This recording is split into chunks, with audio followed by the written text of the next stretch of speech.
কিয় আমাৰ লগত ৰাইজ আছে, আমাৰ লগত যুৱক আছে, আমাৰ লগত মহিলাসকলৰ আশীৰ্বাদ আছে, আমাৰ লগত বয়োজ্যেষ্ঠসকলৰ দোৱা আছে। আজিৰ তাৰিখত বিটিয়া নিৰ্বাচন আপোনালোকে নিজৰ স্থানীয় নিচিমা MCLA সিট লৈ চিন্তা কৰি আছে, কিন্তু মই আপোনালোকক একে কথা মই ক'বলৈ বিচাৰোঁ যে পৰৱৰ্তী দিনত যেতিয়া আমাৰ কংগ্ৰেছৰ চৰকাৰ হ'ব, অহা বছৰ আমাৰ চৰকাৰ হোৱাটো নিশ্চিত। যদি অগষ্টিন আপোনালোকৰ MCLA হয়, আটাইতকৈ বেছি কাম এখন সমষ্টিৰ ভিতৰত হ'ব। আমি কংগ্ৰেছ চৰকাৰ ফালৰ পৰা আটাইতকৈ বেছি মৰম আমি অগষ্টিনক দিম, নিচিমা মানুহক দিম, যদি আপোনালোকে অহা 22 তাৰিখে হাতৰ চিনৰ ওপৰত ভোট দিয়ে। নহ'লে আজিৰ তাৰিখত ৰাজনীতিসকলে দেখিছে, হিমন্ত বিশ্ব শৰ্মা ডাঙৰীয়াৰ ৰাজনীতি সকলোৱে বুজি পাইছে। তেওঁ কি কৰিছে? দুখীয়া মানুহক উচ্ছেদ কৰিছে, দুখীয়া মানুহক ঘৰৰ ওপৰত বুলডোজাৰ চলাইছে, উচ্ছেদ কৰিছে সকলোকে। বঙালী মানুহক উচ্ছেদ কৰিছে, ধৰ্মীয় সংখ্যালঘু মানুহক উচ্ছেদ কৰিছে, বড়ো মানুহক উচ্ছেদ কৰিছে, ৰাভা মানুহক উচ্ছেদ কৰিছে, নেপালী মানুহক উচ্ছেদ কৰিছে। কাকো এৰি থৈ যোৱা নাই, সকলোকে এটা আম্বানী আৰু পতঞ্জলিক দিবলৈ বিচাৰে। সেইকাৰণে যদি আপোনালোকে বিচাৰে নিৰাপত্তা, BPF আৰু UPPৰ ওপৰত বিশ্বাস নকৰিব। এই দুইটা দল আজি তাৰিখত হিমন্ত বিশ্ব শৰ্মা ডাঙৰীয়া আগত হাৰ মানি লৈছে। এই দুইটা দলে হিমন্ত বিশ্ব শৰ্মা ডাঙৰীয়াৰ লগত কাম কৰিছে। আগতে হাগ্ৰামা মহিলাৰী ডাঙৰীয়া হিমন্ত বিশ্ব শৰ্মা ডাঙৰীয়াৰ লগত কাম কৰিলে, আৰু যোৱা 5টা বছৰ প্ৰমোদ বড়ো ডাঙৰীয়া হিমন্ত বিশ্ব শৰ্মা ডাঙৰীয়াৰ লগত কাম কৰিলে, আৰু দুয়োজনৰ ব্যক্তিৰ কামবোৰ একে। হাগ্ৰামা মহিলাৰীৰ দিনত দুখীয়া মানুহৰ মাটি পতঞ্জলিক দিয়া গ'ল, আৰু প্ৰমোদ বড়ো ডাঙৰীয়াৰ দিনত দুখীয়া মানুহৰ মাটি আদানীক দিয়া হ'ল। সেইকাৰণে আপোনালোকৰ ভোট যথেষ্ট মূল্যৱান। যদি বিচাৰে নিৰাপত্তা, BPF আৰু UPPL দলটোক ভোট দি নিজৰ ভোট ব্যৰ্থ নকৰিব। এই দুইটা দল হিমন্ত বিশ্ব শৰ্মা ডাঙৰীয়া সন্মুখত নিমাত।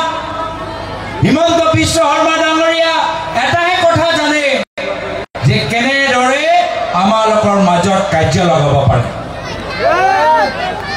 যেনেকৈ মহাভাৰতত কৌৰৱৰ পাণ্ডৱৰ মাজত যুধিষ্ঠিৰ আৰু দুৰ্যোধনৰ মাজত শকুনি মামা সোমাই কাৰ্য লগালে, অসমৰ শকুনি মামা হৈছে হিমন্ত বিশ্ব শৰ্মা ডাঙৰীয়া।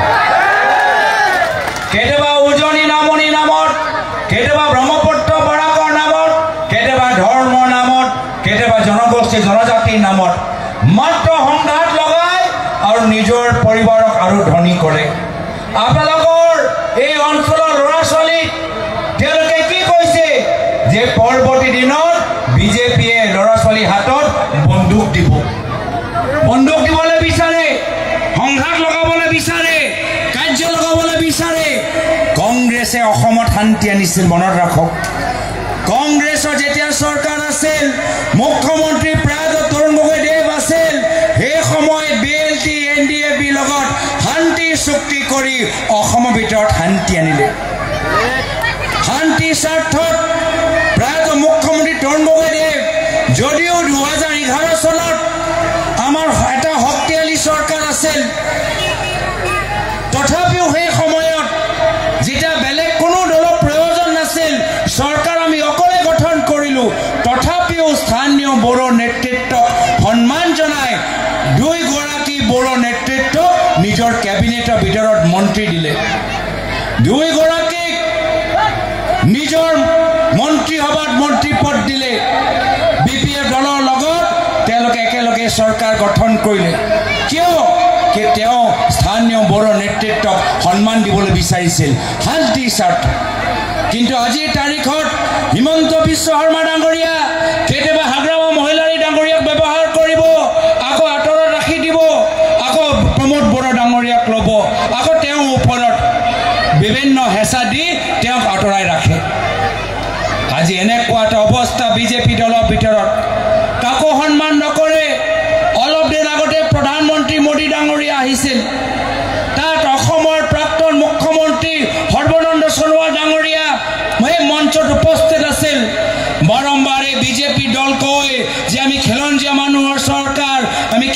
মানুহৰ চৰকাৰ যিমান বাৰ তেওঁলোকে ডাঙৰ চৰকাৰী মঞ্চ পাতিছে আয়োজন কৰিছে প্ৰাক্তন মুখ্যমন্ত্ৰী সৰ্বানন্দ সোণোৱাল ডাঙৰীয়া আটাইতকৈ বেছি অপমানিত কৰিছে প্ৰাক্তন মুখ্যমন্ত্ৰী সৰ্বানন্দ সোণোৱাল ডাঙৰীয়াক মাতি খালি বহাই থয় বক্তৃতা দিবলৈ নিদিয়ে তো সেইকাৰণে বড়ো নেতৃত্বই হওক বা নিজৰ দলৰ ভিতৰত বিভিন্ন খিলঞ্জীয়া মানুহৰ নেতৃত্ব হওক হিমন্ত বিশ্ব শৰ্মা ডাঙৰীয়া কাকো সন্মান নকৰে সেইকাৰণে নমাজৰ সময় মই বিশেষ আৰু দীঘলীয়া ক'বলৈ বিচৰা নাই মই পুনৰবাৰ আপোনালোকক কৈছোঁ যে হিমন্ত বিশ্ব শৰ্মা ডাঙৰীয়াৰ নেতৃত্বৰ লগত মাত্ৰ কংগ্ৰেছ দলহে যুঁজিব পাৰিব আৰু মাত্ৰ কংগ্ৰেছ দল যুঁজি আছে আৰু মাত্ৰ কংগ্ৰেছ দল আগন্তুক দিনত জিকিব আমাৰ চৰকাৰ হোৱাটো নিশ্চিত আৰু আজি